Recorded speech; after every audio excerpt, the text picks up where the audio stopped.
I knew something was wrong the moment I walked into the conference room and saw my calendar completely cleared. There were no pings, no Slack notifications, just a single block of time at 9 a.m. labeled check-in with Logan. In the corporate world, that is not a casual chat.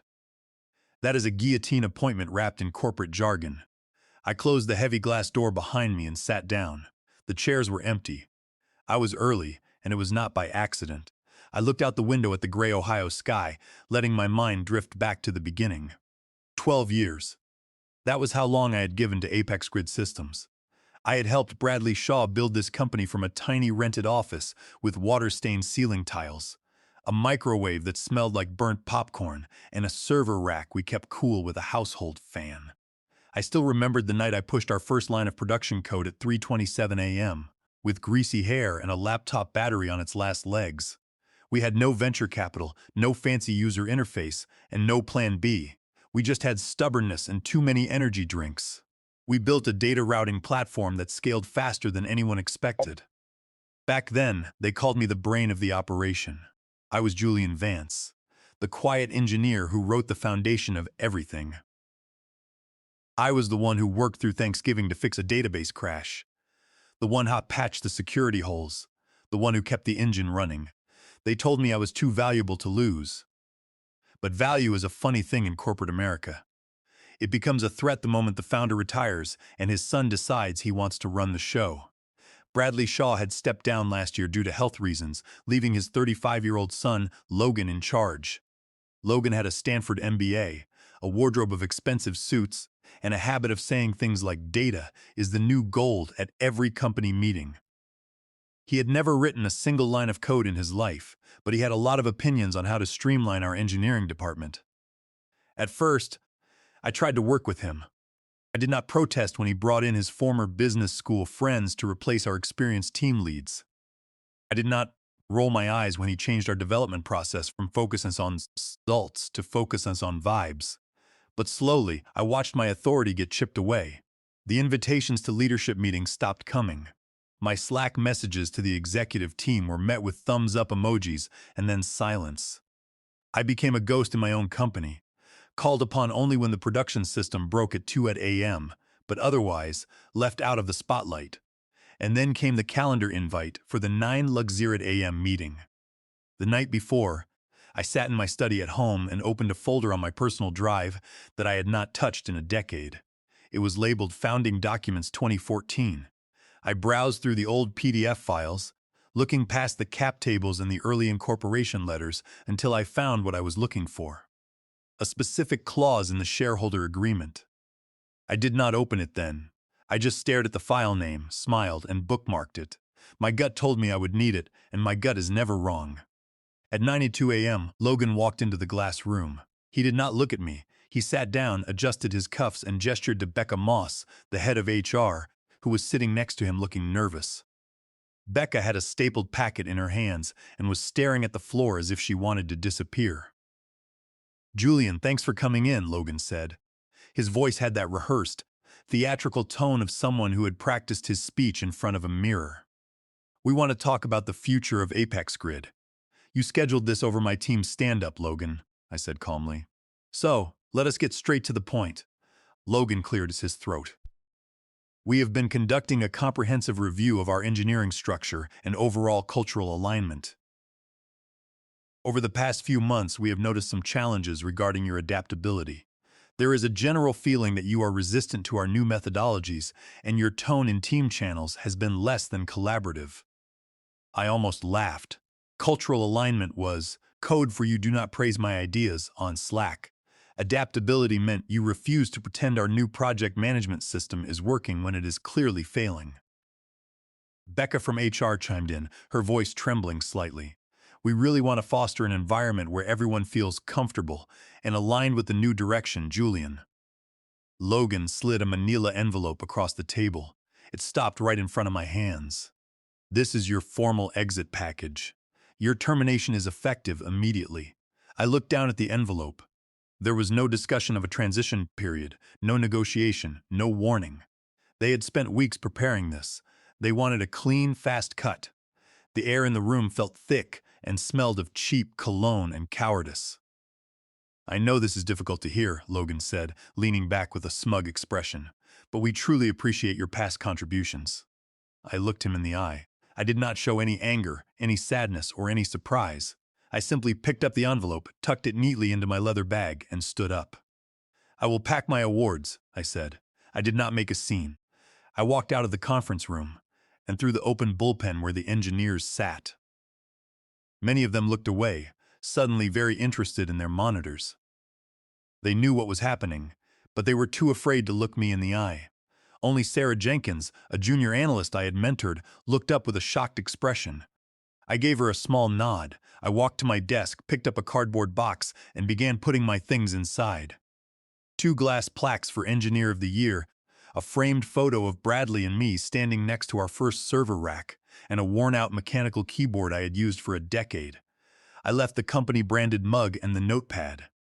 Before I walked out, I took my keycard badge and placed it on the desk. Next to it, I laid a slim, matte black folder. It had no label, no logo, just a clean black cover. I did not say a word to anyone. I walked out of the building, got into my car, and drove away. They thought they had finally pushed the old man out. They thought they had cleaned house. But they had no idea that the house they were trying to sell was built on my foundation, and I still held the keys to the land. Julian is out. Those 3 words hit our internal Slack workspace like a match dropped in a pool of fuel. Within minutes, the general channels went completely quiet, but the private direct messages exploded. Everyone was trying to figure out what had happened. Some of the newer employees, the ones who owed their jobs to Logan, immediately posted formal goodbye messages wishing me the best in my future endeavors. They added forced smiley face emojis that practically screamed, "Please do not fire me next." A few of the older engineers posted crying emojis and broken hearts, but they kept their heads down. The real conversations were happening in encrypted group chats and private Zoom links that no one would admit to hosting. Logan, however, was not about to let my departure pass in silence. He wanted to control the narrative. By 2 p.m., a calendar invite appeared for an all-hands meeting. When the video stream started, Logan sat in front of a perfectly lit camera. His background was a carefully curated bookshelf filled with unread books on corporate strategy and a healthy green plant he had probably never watered himself. He was smiling like a cat that had just caught a bird. "Hi everyone," Logan said, his voice dripping with false warmth. "I want to take a moment to share some exciting updates about our leadership realignment. As part of our push to make Apex Grid more agile, we have made the difficult decision to part ways with Julian Vance, our former technical officer. We thank him for his past work, but to hit our growth targets, we need leadership that is collaborative and ready to evolve." Former technical officer. He said it as if I were just some temporary contractor, not the co-founder who had built the very servers that were hosting his video feed. He did not say the words dead weight, but the implication was clear. He wanted the team to believe I was slow, outdated, and holding the company back from its true potential. I watched the recording of his meeting from my 2015 Honda Accord, parked in the furthest corner of the company parking lot. I had never upgraded my car because I had poured most of my savings back into Apex Grid in the early years. I did not flinch as I watched Logan dismiss my 12 years of labor in a 30-second speech. I did not feel angry. I felt calm. The kind of calm that comes when you know exactly what is about to happen next. I opened my laptop on the passenger seat, connected it to my phone hotspot, and opened the folder I had bookmarked the night before. I pulled up the document titled Shareholder Agreement 2014.pdf. I scrolled down to page 73, stopping at a section labeled Article 7, Founding Technical Officer Protections. It was a clause Bradley Shaw and I had drafted back when we were still naive enough to believe in equity and partnership. Over the years, through multiple rounds of funding, the agreement had been revised, redlined, and updated. But Article 7 had never been deleted. The investors had never paid attention to it, and Logan had certainly never read it. The text was clear. The founding technical officer, defined explicitly as Julian Vance, cannot be terminated involuntarily from his position without the unanimous written consent of all registered investors of Apex Grid Systems. In the event of a unilateral termination without such consent, all intellectual property licenses granted by said officer to the company shall immediately revert to the officer. Any continued use of the core routing engine without a valid license shall constitute willful copyright infringement and a material breach of fiduciary duty. I smiled. The core routing engine was the heart of Apex Grid. It was the proprietary software that processed millions of data packets every second. Without it, the company was nothing but an empty shell.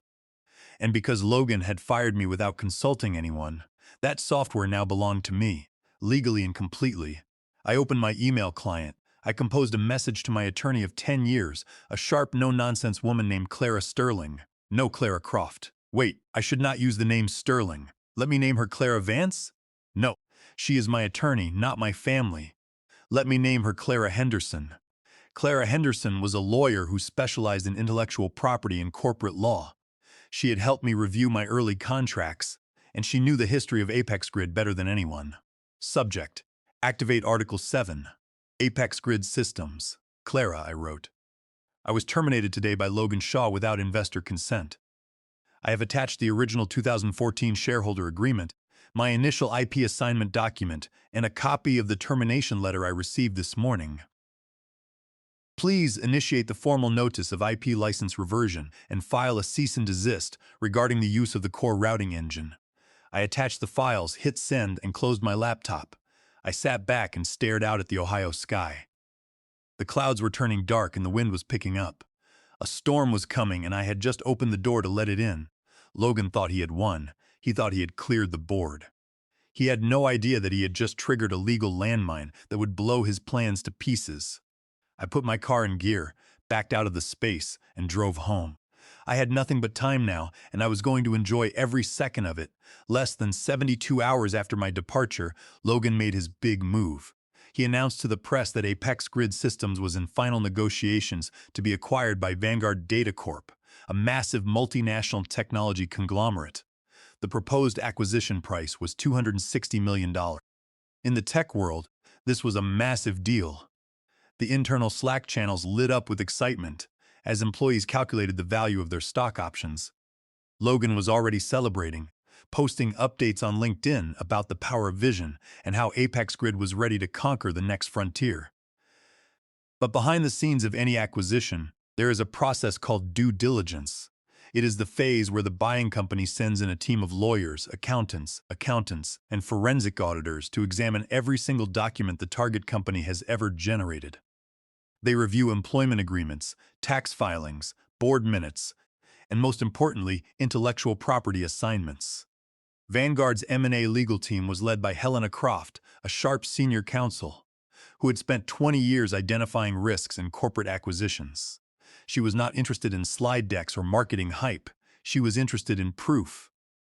During the audit, a junior analyst at Apex Grid named Sarah Jenkins was tasked with running a code compliance scan on our primary repositories. Sarah was a smart engineer who spent her days digging through code rather than talking about strategy.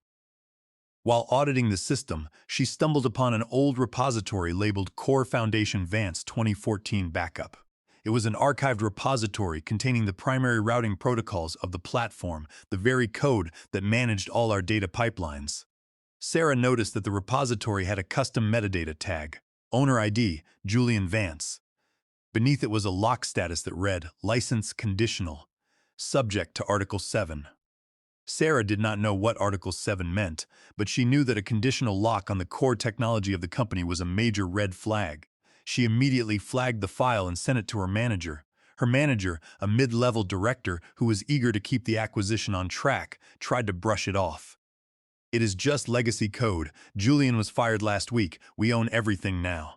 Just remove the tag and merge it into the main branch. But Sarah was thorough. I cannot remove the tag, she explained. The repository is cryptographically locked with a signature key tied to Julian's private key. If I force a merge, it will corrupt the routing system. We need the original transfer authorization. The issue was escalated to Apex Grid's internal legal counsel, who in turn had to report it to Helena Croft at Vanguard. Helena did not waste time. She sent an official document request to Logan's office asking for the unanimous investor consent form that authorized the termination of Julian Vance and the transfer of the 2014 routing engine licenses. Logan did not take the request seriously at first. He told his lawyers to send Vanguard the standard cap table updates and the termination package I had signed. Historical contracts are irrelevant, he told them. We have updated our bylaws 3 times since 2014. But Helena Croft was not satisfied. She replied within 2 hours.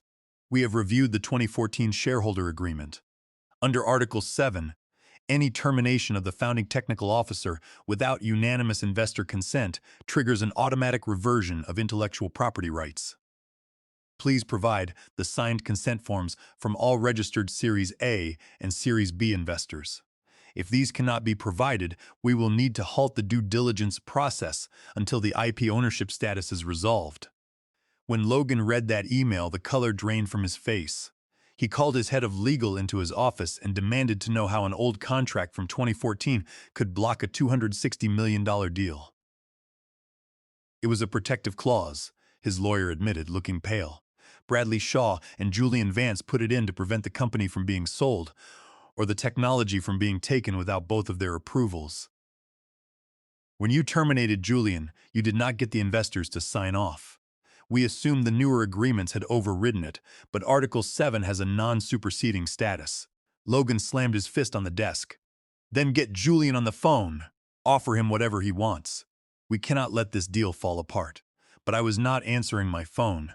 I was sitting on my porch, enjoying a quiet afternoon with a book. I had seen the missed calls from Logan's office, and I had simply put my phone on silent. The trap had been set, and Logan was walking straight into it. He had spent his entire career believing that managers were the only ones who mattered, and that engineers were just resources to be managed. Now, he was about to learn that without the engineer, his company was nothing but a collection of expensive office chairs. Helena Croft's email had frozen the acquisition process. Vanguard's team went completely quiet, refusing to schedule any further meetings until they had proof that Apex Grid actually owned the technology they were trying to buy. The $260 million deal was on thin ice, and Logan was starting to panic. The silence from Vanguard was deafening. One day we were on the verge of a historic acquisition, and the next, all communication ceased. The deal had ground to a halt, and the board members were beginning to demand answers. Clarence Finch, the lead counsel representing our majority institutional investors, was the first to take action. He had been with the company since our Series A round and had known both Bradley Shaw and me for a decade. He understood exactly what Article 7 meant. He sent a short, formal email to Logan, demanding an emergency board meeting. There were no polite greetings, no standard corporate pleasantries. The message simply read, "Emergency board meeting, Monday 4:00 p.m. Attendance is mandatory. Non-compliance will be noted." While Logan was trying to prepare for the meeting, I was taking a different path. I met with a financial journalist named Helen Croft? No. I should name her Clara? No. She was named Dared Langston in my notes. Let me use *Dared Langston, financial journalist. I met with Dared Langston in a quiet coffee shop on the edge of town. She was a reporter who had spent years writing about corporate governance failures and the mistreatment of technical founders in Silicon Valley. I did not hand her all our internal documents. I simply gave her a timeline of events and a copy of the public statements Logan had made about the acquisition. I explained the technical architecture of Apex Grid and the existence of the conditional IP reversion clause. This is not a simple dispute over severance, Julian, she said, reviewing the timeline. This is a complete governance breakdown. They are trying to sell a product they do not legally own. They thought my work was theirs to take, I told her. They thought because I wrote it under their roof, I had no rights. But they forgot that the roof was built on a contract they signed and never read. She nodded, took notes, and promised to keep the story on hold until the board meeting took place. They are going to wish you had made a scene, she said as she left. Silence is much harder to fight. Back at Apex Grid, the atmosphere was tense. Logan tried to schedule meetings with his key team leads, but they kept making excuses to avoid him. Even Becca Moss, the head of HR who had assisted in my termination, was suddenly unavailable, keeping her camera off during internal calls. The employees could feel that something was wrong. The rumor mill was working overtime, and the stock options they had been celebrating were beginning to look like worthless paper. At 4:30 p.m. on Monday, the board members gathered in the main conference room. The atmosphere was cold. Logan sat at the head of the table, flanked by his COO and his internal legal counsel. Clarence Finch walked in, carrying a thick leather binder. He did not sit down immediately. He walked to the center of the table, opened the binder, and pulled out a single sheet of paper. It was page 73 of the 2014 shareholder agreement. He laid it flat on the table, pointing to Article 7. "Logan," Clarence said, his voice quiet but steady, "can you explain to the board why we received a notice of IP reversion from Julian Vance's attorney this morning?" Logan tried to maintain his composure. "It is a minor issue, Clarence. Julian was terminated as part of our transition to a more modern engineering model. He signed his exit packet. Our legal team is currently addressing the IP tag." "Did you obtain unanimous investor consent before executing his termination?" Clarence asked. Logan gestured dismissively. "We did not need it. The Series C agreement updated our governance protocols. It updated our voting procedures, Logan." Clarence corrected him. "It did not nullify the founding protections. Article 7 requires wet ink signatures from all initial investors to remove Julian Vance. I have checked the registry. No such document exists." Logan's counsel tried to intervene. "We believe we have a strong argument that the clause was impliedly superseded by subsequent rounds." "Implied supersession does not hold up against a clear, non-superseding clause in federal patent court," Clarence said, slamming his hand down on the table. "Julian Vance holds the patents for the core routing system under 35 U.S.C., Section 271. When you fired him without our consent, you triggered the reversion. Right now, Apex Grid is running its entire platform on software we have no license to use. That is willful copyright infringement under 17 U.S.C. Section 504, and it carries statutory damages of up to $150,000 per violation. Vanguard's legal team has already realized this. That is why they have frozen the deal." The room went dead silent. The COO looked at Logan in shock, and the head of finance began typing furiously on her laptop, trying to calculate the potential legal liability. Logan looked at the paper, his hands trembling slightly. "We can negotiate with him. We can offer him a settlement, a licensing fee." "He is not taking our calls, Logan," Clarence said. Leaning back, "He has already filed the formal notice. He does not want a settlement from you. He wants a change in leadership." A murmur went around the table. The board members, many of whom had invested millions in Apex Grid, were beginning to realize that Logan's arrogance had just put their entire investment at risk. "How do we fix this?" one of the senior board members asked.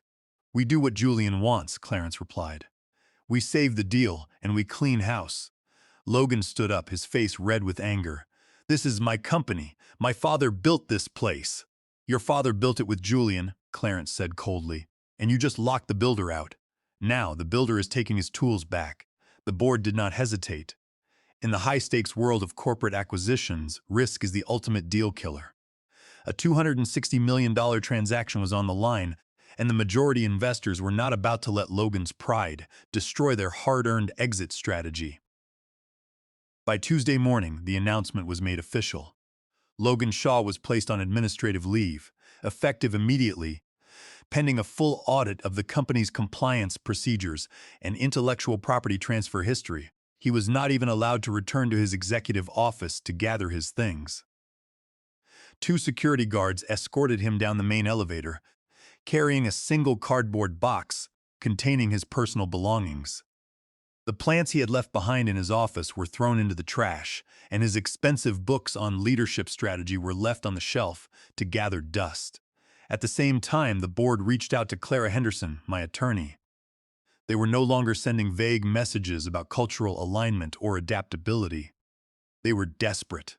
Clarence Finch called a private meeting with Clara and me at a law office in downtown Columbus. He looked tired with dark circles under his eyes, but he was completely professional. "Julian, thank you for meeting with us," Clarence said, sliding a thick folder across the table. "We want to resolve this quickly and ensure the Vanguard acquisition goes through without any further delays." I looked at the documents. The board was proposing to remove Logan permanently from the company and terminate his employment for material breach of his fiduciary duties. They were offering to restructure the equity agreement, giving me a seat on the transition board and formalizing a new licensing agreement for the core routing engine. Vanguard had also revised their offer. Because they wanted to ensure there were no future IP disputes that could threaten their operations, they agreed to buy out my personal IP rights and restructured my 15% stake in the company. The new offer valued my share and the IP transfer at $117 million, which was exactly 3 times the value of my original stake under Logan's plan. I reviewed the terms. They had removed every trace of Logan's team from the leadership structure. The company was being returned to the people who had actually built it, and my intellectual property was being properly valued and protected under federal law. I signed the agreement. I did not celebrate, I did not shout, and I did not gloat. I simply shook Clarence's hand, took my copy of the contract, and walked out of the building. The next morning, the acquisition was formally announced. The tech blogs wrote about the massive success of Apex Grid Systems and the brilliant strategic alignment with Vanguard Data Corp. Logan's name was barely mentioned, reduced to a single line about a transition in management. The industry remembered the company, they remembered the technology, and they remembered the founder who had held the line. I sat in my kitchen pouring a fresh cup of coffee. The house was quiet, and the morning sun was shining through the window. I opened my laptop and saw an email from Vanguard's new integration lead, asking if I would be available for a brief advisory call next week to help their engineering team understand the core routing engine. I stared at the blinking cursor for a moment, then typed a short reply. I will let you know my availability. I closed the laptop. For 12 years, I had built the foundation while others took the credit. I had worked in the dark, writing the code that kept the lights on. Now, the lights were bright, the foundation was secure, and I was finally standing in the sun. The battle was over. The silence had done its work and the receipts had been paid in full. I picked up my coffee cup, walked out onto the porch, and enjoyed the quiet morning. It was the best coffee I had ever tasted. I knew Bradley Shaw would have been proud of how I defended the dream we started in that water-stained office. The company was in safe hands now, and I had all the resources I needed to start my next adventure on my own terms.